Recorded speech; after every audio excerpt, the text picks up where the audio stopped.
Përshëndetje të nderuar shikues, po takohemi në edicionin e lajmeve në fokus. Unjoni fillimisht me titujt kryesor. Në ndyshimet për keqpërdorime në rastin e fabrikës për mbetje shtazore qysh në mëngjes, krimet ekonomike të policisë dhe prokuroria speciale ndërmarrën aksion në Ministrinë e Bujqësisë. Aty për orë të tëra u krye bastisje. Pas përfundimit, prokuroria speciale konfirmoi edhe intervistimin e ministrit në detyrë Faton Pecit në cilësinë e të dyshuarit. Afër stacionit të autobusëve në Mitrovicën e Jugut është hapur një institucion fetar, ajo që njihet si mesgjide, por ky objekt nuk dihet se në menaxhim të kujt është. Bashkia Islame mohon se është në mbikëqyrjen e tyre, zyrtar komunal po e hetojnë këtë rast, thonë se nëse zbulojnë diçka problematike, do ta drejtojnë në organet e hetuesisë. Për më pak se një muaj, saktësisht për 25 ditë, 5 ministra në detyrë të qeverisë së Kosovës shpenzuan 4500 litra karburante. Shpenzimet të tilla patën edhe zëvendës ministrat në detyrë. Këto të dhëna i publikuan nga LDK-ja, të cilët i kërkojnë prokurorisë të nisë hetimet për keqpërdorime. Për 2 minuta e gjysmë, deputetët e Kuvendit të Kosovës kryen punë, dështuar në vazhdimin e seancës konstituive për herën e 22, nga LDK konfirmojnë se vetvendosi i kontaktoi 2 deputet të tyre për t'ia siguruar votat, Albulena Xhiut. Kurti thotë se ka qeveri, por nevojitet kuvendi i ri. Punëtorët e kompanisë pastrimi kanë hyrë në ditën e 6 të grevës, thonë se do të vazhdojnë me kundërshtime të tilla derisa kërkesat e tyre për përmirësim të kushteve të punës të zbatohen, konfirmojnë se nuk kanë marrë ende një përgjigje nga Komuna e Prishtinës. Thuaj Tunxhatjeta, nga lokacioni më fantastik i Prishtinës. Qëndresa e re, pjesë e Bau Holding. Ky edicion i dedikohet kryesisht zhvillimeve politike dhe aksionit në Ministrinë e Bujqësisë dhe po e nisim pikërisht me kulmin e këtyre ngjarjeve që është intervistimi nga hetuesia i ministrit në detyrë Faton Pecit. Për orë të tëra, i bashkë me kryeshefin e Agjencisë së Ushqimit dhe Veterinarisë janë marrë në pyetje. Prokuroria speciale konfirmoi se Peci u intervistua në cilësinë e të dyshuarit. Të gjithë këtë proces e ka përcjell gazetari ynë Shërimtar Morina, me të cilin lidhemi për të kuptuar gjithçka që ndodhi te hetuesia. Atëherë Shërimtar, përshëndetje, është përmbyllur intervistimi i Faton Pecit, çka dihet për marrjen e tij në pyetje? Me mbrëmë auror, po ashtu si shtatë edhe ju, pra intervistimin ndaj ministrin e detyrë të bujqësisë tani më ka përfunduar.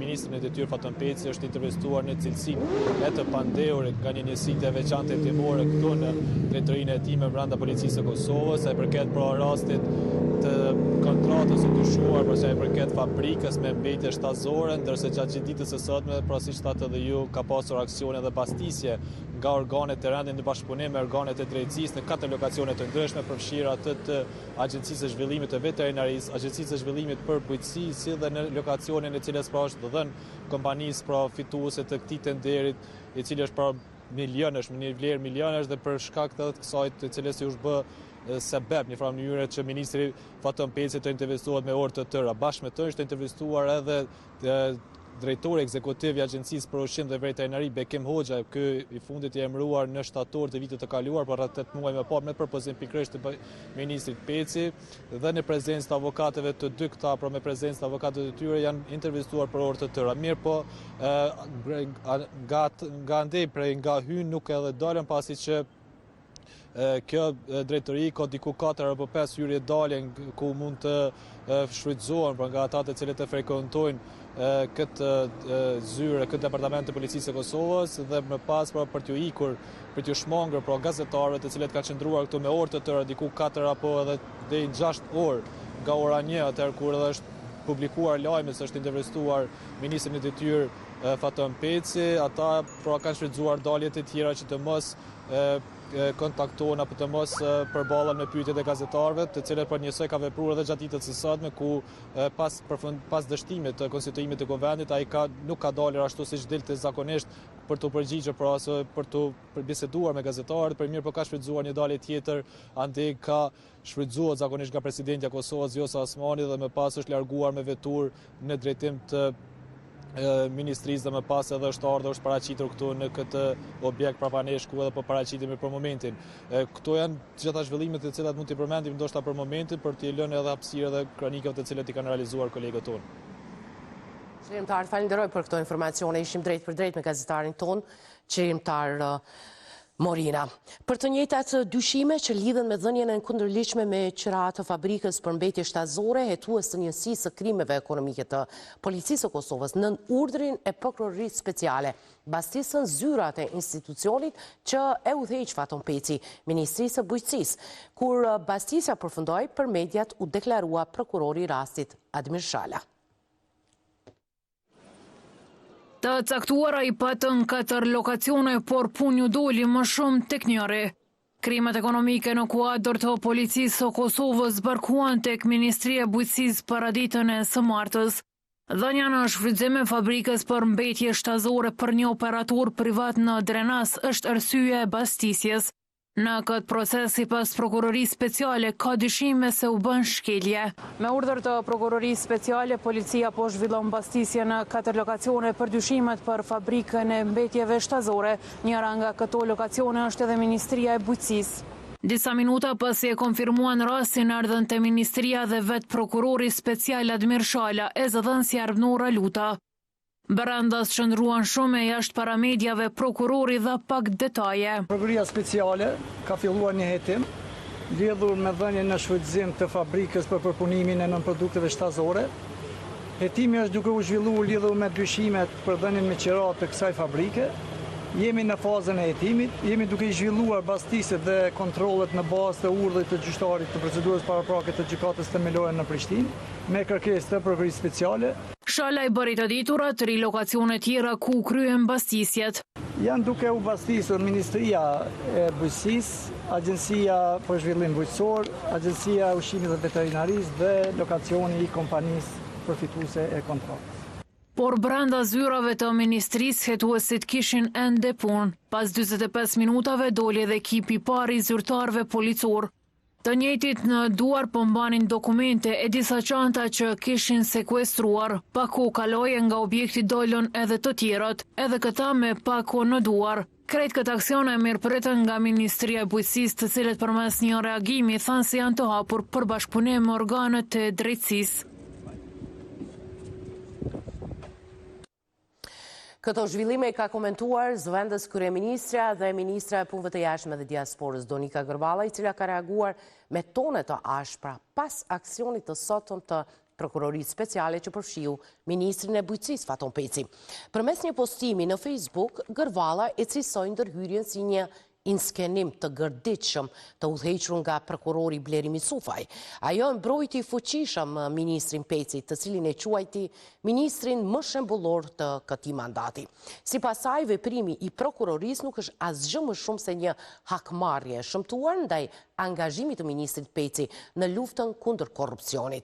Kur pikrisht ata që e kanë për detyrë të ambrojnë shtetin ligjor dhe qytetarët e Republikës nga krimi i keqpërdorin organet e drejtësisë për hakmarrje dhe për të njëllosur figurat e suksesshme dhe të pastra politike, atëherë asgjë më nuk duhet të na habis, shkroi Gërvalla në reagimin e saj. Ajo përfundon me një mesazh, por kthim prapa nuk ka, deri në reformimin e plot edhe të sistemit të drejtësisë. Pikrisht në një ngjarje që lidhet me bujqësi, gjatë vizitës në panairin e bujqësisë dhe agrobiznesit në Kosovë, kryeministri në detyrë Albin Kurti është pyetur për aksionin në ministri që aktualisht e udhëheq Faton Peci. Sikurse ndodh zakonisht, Kurti është larguar pa dhënë deklaratë, ndërsa për këtë aksion ka folur gjatë ditës ministra në detyrë e drejtësisë Albulena Xhiu. Ajo i ka dalë në mbrojtje kolegut të saj Faton Pecit. Jam shumë e bindur që ministri Peci e ka bërë një punë të jashtëzakonshme sa ka qenë dhe sa vazhdon të jetë në Ministri të Bujqësisë. Nuk ka asgjë për të fshehur këto, nuk ka pasur asnjë ndërhyrje nga ai. Ai është shumë i hapur që të bashkëpunojë me institucionet për të zbardhur gjithë këtë plan për të dëmtuar ministrin Peci dhe qeverin Kurti. Nuk ka asgjë për të fshehur dhe do të jetë i gatshëm kurdo që ftohet nga institucionet përgjegjëse, deklaroi Haxhiu.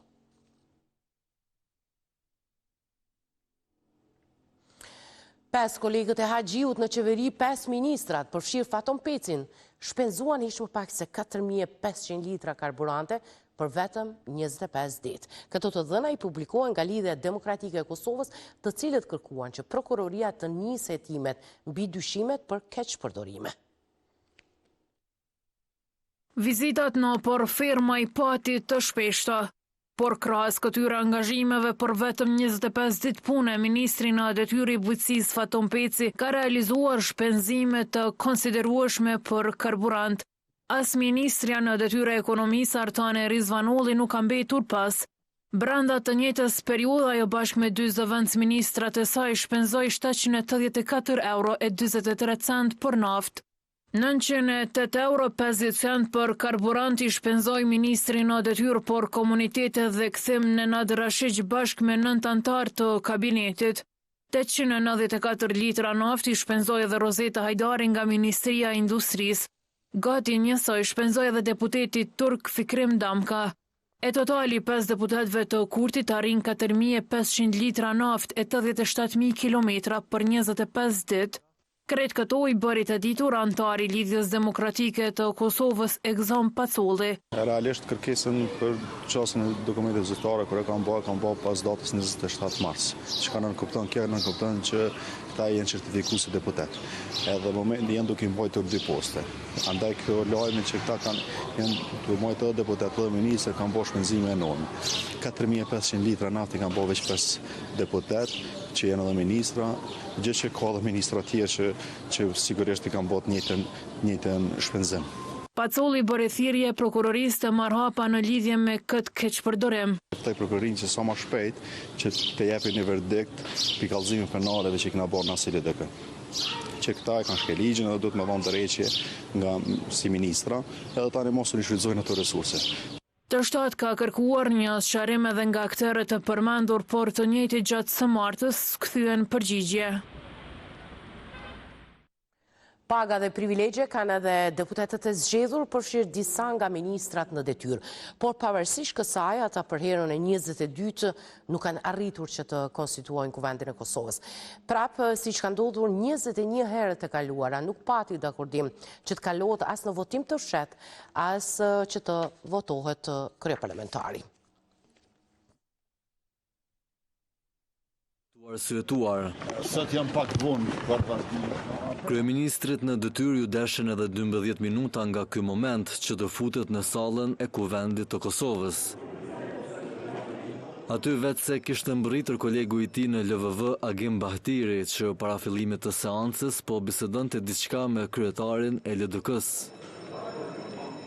E dy të tjerë ligjvënës të rinj nga LVV po e kalonin edhe momentin e fundit në këmbë duke biseduar me PDK-n e me nismen. Por krejt këto ishin të pafrytshme pasi sërish asnjëri nga ish opozitarët nuk propozoi askënd për komisionin e votimit të fshehtë. Andaj ky sërish dështoi me 54 vota pro dhe seanca 22 për konstituimin e institucionit legjislativ u ndërprej deri të enjtën. Ndërpritet seanca me 29 maj shihemi në orën 11 sërish. Përgjegjësit për këtë, sipas PDK-s, dihen. Blokada e institucioneve të Republikës së Kosovës ka emrin e Albin Kurtit dhe Albulena Haxhiut. Edhe një herë bëjmë ftesë për reflektim. Të njëjtën akuzë kanë edhe Lidhja Demokratike e Kosovës. Madje sipas tyre 2 deputet ju kontaktuan nga zyrtarët e vetëvendosjes. Jënë në një fokus të veçantë të interesimit të autoriteteve të vetëvendosjes. Format e presionit janë të ndryshme, një ndër to është edhe kjo formë të cilën ju e potencuat, do thotë duke ofruar benefitet të ndryshme për bizneset e tyre familjare. Kjo muhua nga deputeti LVV-s Dimal Basha që i ftoi ata të deponojnë faktet tek organet e rendit. Ndërsa vetë shefi i ekzekutivit në detyrë ndonë se jo pas përfundimit të seancës, pak më vonë deklaroi se do presin aktgjykimin e kushtetueses. Po bëjnë gabim që po e pamundsojnë kworumin për votimin e fshehtë. Sidoqoftë, edhe kjo çështje e votimit të fshehtë ndodhet e adresuar tek gjykata kushtetuese dhe shpresoj e uroj për një përgjigje sa më të shpejtë të tyre. Para 15 ditëve, kjo çështje ishte adresuar në kushtetuese nga deputetët e PDK-s, LDK-s e AAK-s, të përfaqësuar nga deputetja Time Kadriaj. E Kosovës dhe ne kërkuam nga gjykata kushtetuese. Krejt këto zhvillime brenda sallës së kuvendit, organizatat e shoqërisë civile i quajtën cirk të demokracisë. Përmes një performance simbolike, ata shprehen pakënaqësi ndaj bllokimit të institucioneve. 120 rroga, 0 përgjegjësi.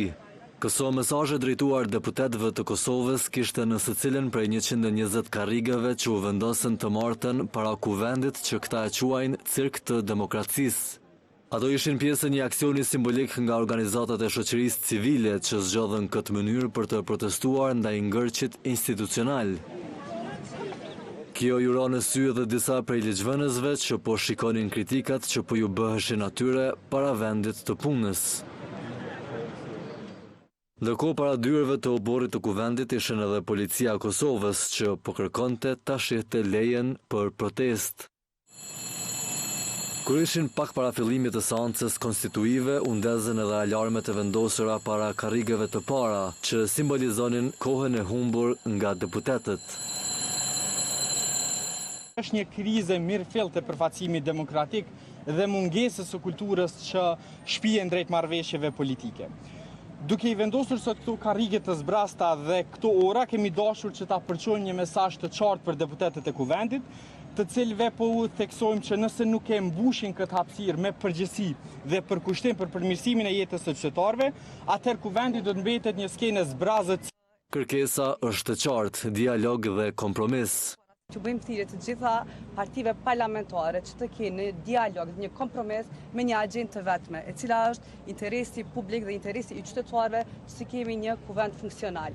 Ne shoqëri civile me aksionin e sotëm dhe reagimet tona kemi qenë të qetë. Mirë po, në ditët në vijim do të kemi edhe aktivitete të tjera, të cilat do të jenë edhe më të zëshme, derisa të kemi një kuvend të plotë dhe kuvend funksional.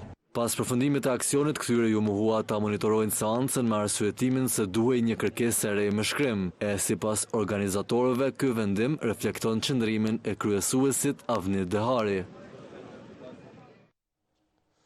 Edhe disa ligje të miratuara paraprakisht pikërisht në kuvend shpesh shkaktojnë probleme në zbatim, sepse për to nuk parashihen mjetet buxhetore sikurse ai për ndërmjetësim. Kështu tha në mbledhjen e Këshillit Prokurorial, ku theksua dhe problemi me kushtet e punës në prokurorinë e Mitrovicës. Dhe në veçanti, një kërkesë të vazhdueshme, shumë legjitime për të pasur një objekt të prokurisë themelore në Mitrovicë. Nëse dikush nuk ka pas mundësi me pasë ku punon prokuria themelore e Mitrovicës, le të shkoj dhe ta shikoj, dhe pastaj le të vlerësoj se si mund të jetë efikasiteti dhe cilësia e punës në atë prokuri. Është e dhëmshme që sot prokurorët e Mitrovicës punojnë në kushte jashtëzakonisht të këqija dhe jo normale për një prokuri të shtetit.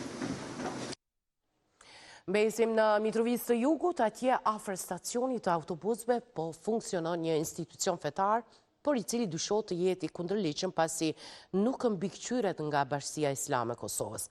Faltoria apo ajo që njihet si mesxhide është në vëzhgimin edhe të institucioneve lokale. Një aktivitet ilegal fetar po zhvillohet në Mitrovicë. Këtu është ngritur dyshimi për hapjen e një mesxhidi i cili nuk është në menaxhim nga institucionet kompetente fetare. Ende s'ka as emër e as përgjegjës të identifikuar se kush po qëndron pas gjithë kësaj. Në afërsi të stacionit të autobusëve në Mitrovicë dyshohet se është hapur një faltore apo ndryshe e njohur si mesxhide, e cila po funksionon ilegalisht pasi është duke funksionuar pa menaxhimin e Bashkisë Islame të Kosovës. Pas raportimit nga mediat, drejtoria e inspeksionit të martën ka nisur kontrollet, por ende mbetet e paqartë kush po predikon brenda këtij lokali. Kretë që ka mund me bë drejtoria e inspeksionit, këtë rast edhe është që me shku me vërtetu statusin e shfrytzuesve do më thonë të objektit fjallë, se s'po më thonë as pronar, se nuk e dim realisht çka është statusi i saj, sepse ai me gjas funksionon vetëm kohë, si thonë kështu namazet dhe nuk është aktive gjatë tërë ditës. Institucionet komunale kanë autorizimet të kufizuara, mund të kërkojnë dokumentacionin, por nëse hasin në elemente tjera, atë rastin e përcjellin tek organet e rendit dhe drejtësisë. Ne domethënë kem bazë vetëm në mbyll lokalen, po masa tjera nuk kem drejt me marr. Pastaj kjo pjesë, nëse konstatojmë të jemi qartë që ka elemente veprës penale në përcjelljen në polici e prokurorit. As Bashkësia Islame, e cila ligjërisht e mbikëqyr jetën fetare në vend, nuk ka informacione zyrtare për këtë aktivitet fetar të dyshimt. Një përgjithësi nuk kemi, por edhe mund të provoj derisa mbetet jashtë kornizave, mund të provoj gjona të cilat sigurisht që mund të mos jenë shumë të pëlqyeshme, apo me thonë më rast mund të jenë edhe me pasoja. E kur mungon kontrolli institucional, sipas njohësve për çështje të sigurisë, hapet derë për ndikime të padukshme që mund të sjellin edhe rreziqe. Kur nuk dihet pronari, kur nuk dihet ai që ligjeron, definitivisht se është e rrezikshme për qytetarët e Republikës Kosovës. Dhe rrezikun e parandalon institucionet tona të sigurisë me ato që i përmenda, sepse ta indoktrinosh ti një të ri është lehtë. Përpos Mitrovicës, raste të tilla janë identifikuar edhe në komuna të tjera të Kosovës, si Skënderaj, Viti, Fush Kosovë, Gjilan e Prishtinë. Drejtoria e Inspeksionit në Mitrovicë tha se vitin e kaluar kishin mbyllur organizatën Vëllazëria e Jehovajve, e cila ofronte mësime krishtere. Një lajm i mirë erdhi për qytetarët e Mitrovicës, që nga nesër në shërbim të tyre do të jetë qendra e re e mjekësisë familjare, një ndër më të mëdhat në Kosovë. Investimi për këtë institucion shëndetësor ka vlerën 6 milion eurove. Në Mitrovicë po jetësohet një epicentër e re e kujdesit shëndetësor. Një objekt modern, i gjerë, i ndriquar dhe me çdo pajisje të re që e bën dallimin ndërmjet asaj që deri tash ishte. Pas më shumë se 3 vite në pritje, këtë të mërkur qyteti do të hapë zyrtarisht një nga qendrat më të mëdha të mjekësisë familjare në Kosovë, ndërtuar me një investim që të kalon 6 milion euro. Për ndërtimin e qendrës kryesore të mjekësisë familjare në Mitrovicë, komunës në bashkëpunim me organizatën humanitare Jetimat e Ballkanit, ju kushtoi rreth 6 milion euro, ndërkaq vetëm inventari dhe pajisjet kushtuan rreth 500.000 euro, të cilat i financoi komuna. Të mërkurën, këtu do të funksionalizohen për herë të parë urgjenca, mjekësia familjare, shërbimet laboratorike dhe ato stomatologjike. Shërbimet shëndetësore në objektin e vjetër të QKMF-s vazhdojnë normalisht dhe prej nesër në 7 mëngjes shërbimet shëndetësore vazhdojnë në objektin e ri për pjesën e parë të shërbimeve shëndetësore që janë pjesa kryesore e që përfshin mjekësinë familjare, sektorin e mjekimit urgjent, infermierin, barnatoren qendrore, laboratorin e analizave dhe shërbimin e shëndetit oral apo stomatologji. Por çfarë do të ndodhë me objektin e vjetër, aty ku deri më tani funksiononte QKMF-ja? Edhe për 2-3 javë do të vazhdojnë disa shërbime të qendrës kryesore të mjekësisë familjare, shërbimi vaksinimit, shërbimi i rentgenit dhe disa shërbime të administratës. Po ashtu në atë objekt funksionojnë edhe ambulancat specialistike të spitalit të përgjithshëm të Mitrovicës dhe posa të transferohen të gjitha këto shërbime, atëherë ky objekt ka lënë në pronësi të komunës së Mitrovicës. Duke filluar nga javët e ardhshme në QKMF-n e re të Mitrovicës do të funksionalizohet edhe qendra e vaksinimit si dhe administrata. Kurse në Prishtinë problemi me mbeturinat vazhdon të jetë i pazgjidhur, punëtorët e kompanisë pastrimi kanë hyrë në ditën e 6 të grevës. Ata thanë se do të vazhdojnë të grevojnë derisa kërkesat e tyre të merren parasysh, derisa komuna nuk ju ka kthyer ende përgjigje. Natën e ditën, në tenda e në të ftohtë. Tash e gjatë ditës, punëtorët e ndërmarrjes pastrimi po mbajnë grevë në oborrin e komunës së Prishtinës. Këta po kërkojnë pagesën e borxhit prej 2.7 milion euro, ndërprerjen e kontratave me operator privat dhe nënshkrimin e një kontrate bazike. Përfaqësues të sindikatës thonë se kjo grevë do të vazhdojë deri në plotësim të kërkesave të tyre. Sot kena një ditën e 6 grevës dhe greva do të vazhdojë deri në përmbushjen e kërkesave tona. Ndonjë përgjigje as sot nuk kena marrë si dje, jena injoru totalisht, kështu që nuk jeshëm dorë për kërkesave tona.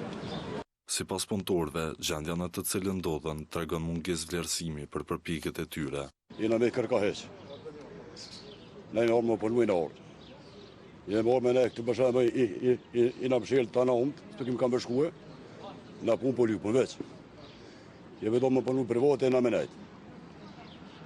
E në punë e këna kry, dajme e këna kry punën, edhe dajme punë e krym na. Ka punë të është që s'ka mujtë me jesë heq, orë më punu që tu. Edhe punë e ka kry bërë me muë. Një tjetër punëtor shprehet se ka filluar të ndihen keq nga kjo situatë dhe fakti që nuk mund të punojnë po u shkakton probleme financiare. Po me grevë pritojmë keq, jena me shumë keq, s'po dim apo kemi shpresa me punoj. Kurse nga ana tjetër komuna dha përgjigje për kërkesat e grevestëve. Kontratën në shtëpi për mbeturinat sipërfaqësore në shumë prej 1.5 milion euro e kemi nënshkruar me ndërmarrjen javën që shkoi, teksa për pjesën e kërkesave tjera kemi premtuar një angazhim maksimal që përmes rrugës institucionale t'i zgjidhim, e që në rastin konkret është asambleja komunale. Në disa prej seancave të kaluara kemi pasur pikë të veçantë subvencionimin e pagave të punëtorëve, por në mungesë të kuorumit nuk kemi arritur ta kalojmë, teksa edhe për kërkesa tjera ka angazhim për gjetje të një zgjidhjeje të qëndrueshme. Prej 13 majit, kompania pastrimi ka ndërprerë grumbullimin e mbeturinave në kryeqytet, për shkak siç thonë ata, mos pagimit të borxhit të komunës që e ka ndaj tyre. Më datë 21 maj 2025, në të shtatë u publikua një kronik për një paditë kallzo.com kundrejt Gazetës Ekspres për 2 lajme të vitit 2015. Në këtë kronik është përfshirë vetëm pala e paditur dhe jo paditësi. Pavarësisht që seanca ka qenë hapur, të shtatë nuk është lejuar të marrë pjesë në arsyetimin se ky proces po zhvillohet në zyrën e gjyqtarit, ndonse nga kallzo.com kanë qenë të pranishëm 3 anëtar të stafit.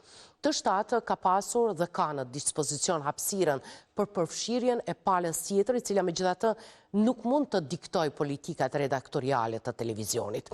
Storia televizive e transmetuar në të shtatë me titull "Nuk i pëlqeu titulli për fotografinë e tij me Vučić", Faik Ispahiu me padi absurde ndaj Gazetës Ekspres paraqet një narrativ që nuk pasqyron sakt fakte dhe rrethanat e padisë se zoti Ispahiu ndaj Gazetës Ekspres, thuhet mes tjerash në reagimin e paditësit.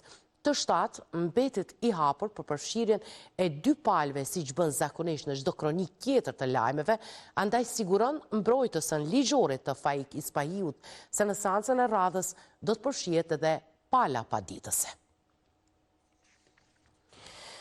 Flasim tash për një forum të organizuar nga Banka Prokredit në Prishtinë, aty ku përfaqësues të institucioneve vendore dhe ndërkombëtare u mblodhën për të diskutuar rëndësinë e tranzicionit të gjelbër dhe sfidat që shoqërojnë këtë proces në vendin tonë.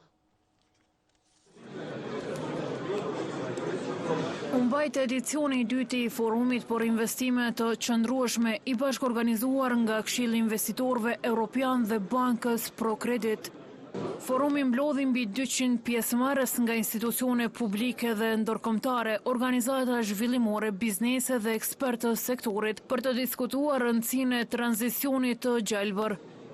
Drejtori ekzekutiv i Këshillit të Investitorëve Evropian Emrush Ujkani theksoi se tranzicioni i gjelbër për Kosovën nuk është një agjendë e jashtme, por një mundësi për zhvillim. Në fjalën e tij, kryeministri në detyrë Albin Kurti foli për sfidat aktuale energjetike dhe domosdoshmërinë në një të ardhme më të pastër. Sot Kosova përballet me një sfidë të dyfishtë, të sigurojë furnizim energjetik duke u përgatitur për një të ardhme më të pastër dhe të qëndrueshme. Përfaqësuesi nga Bashkimi Evropian potencoi se ndërmarrjet e vogla dhe të mesme janë shtyllat e ekonomisë së Kosovës dhe duhet të jenë në qendër të tranzicionit të gjelbër. Ndërkohë, guvernatori Bankës Qendrore të Kosovës Ahmet Ismaili prezantoi hapat konkret që BÇK-ja ka ndërmarrë për të përfshirë menaxhimin e rrezikut klimatik në sistemin financiar. Në mungesë të tregjeve të kapitalit, kredidhënia bankare është bërimi kryesor i financimit të sektorit privat. Prandaj kemi përfshirë rreziqet klimatike në planin strategjik 2024-2028.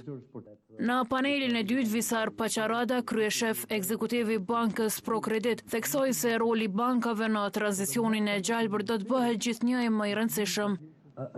Nuk mjafton më vetëm të ofrojmë financim. Ne duhet të bëhemi partner në tranzicionin klimatik, duke pajisur klientët me mjetet, njohuritë dhe nxitjet që u duhen për të pasur sukses në një ekonomi me emetime të ulta karboni. Në fund të fundit, synojmë që tranzicioni i gjelbër të jetë një mundësi dhe ju një pengesë për klientët tanë të ndërmarrjeve të vogla dhe të mesme.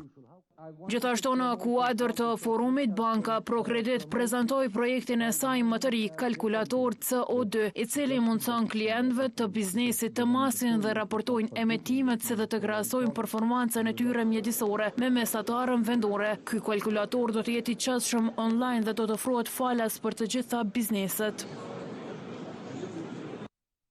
Të nderuar shikues, me kaq po përmbyllim këtë edicion të lajmeve në fokus. Për të dhe shumë informacione të tjera, klikoni në Gazeta Express.com. Ju vazhdoni të qëndroni me ne, pas pak duke filluar nga ora 20:45 do jeni me emisionin Pressing me Leonard Kërçuki. Një falenderoj për vëmendjen. Mirupafshim.